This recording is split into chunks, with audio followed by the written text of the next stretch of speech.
71 years ago, on a bright, cloudless morning, death fell from the sky and the world was changed. We come to ponder a terrible force unleashed in a not-so-distant past. That is President Obama as he gave remarks as he acknowledged, went to the site of one of the two atomic bombs that the United States dropped on Japan, virtually ending the Second World War. We should note that that order was given by a Missourian, President Harry Truman at the time. Arlette Saenz has been following this story every step of the way. Arlette Saenz from ABC, welcome to KTRS here in St. Louis. Good morning. Tell us about, sounds like it was a very emotional ceremony. It was incredibly powerful, having the first American president walking on the site where the U.S. dropped that atomic bomb over 70 years ago.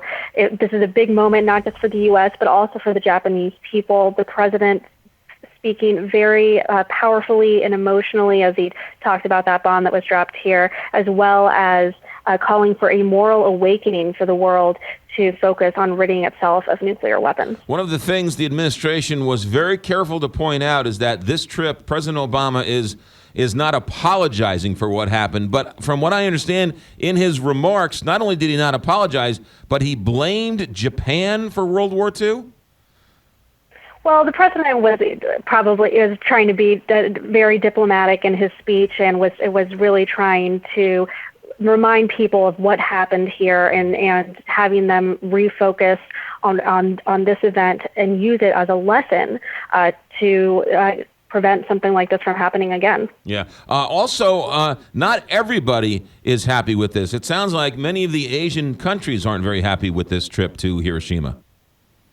Well, there's various different groups. There are some people who really wanted the president to come, who didn't think that they were owed an apology, and then there's other people who are still upset about it. There were actually protesters gathered outside of the event site after the event ended. There were some people walking around also with protest signs trying to talk to the media.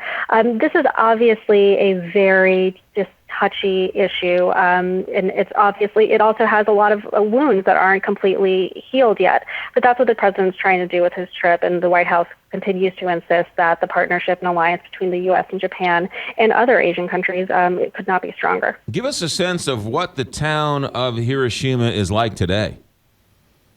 So it's actually, when we drove into the airport's about an hour away, and it's very rural, quiet. You don't see people walking around. But then once you get down closer to the site of the atomic bomb, it's actually kind of a bustling city. They have not skyscrapers, but they have tall buildings kind of in the background over by the dome, which is one of the only structure actually that survived the atomic bomb.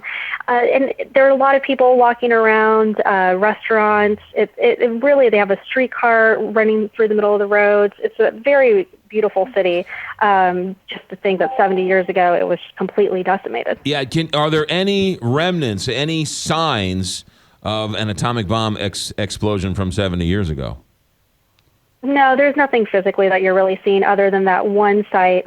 They call it the atomic dome. And that is the one structure that actually survived the spot where the bomb was dropped. That is where the Peace Memorial is. And the Japanese people have really wanted to maintain that, and that's why they created that memorial there. Yeah. And now, President Obama, did he lay a wreath at the site there?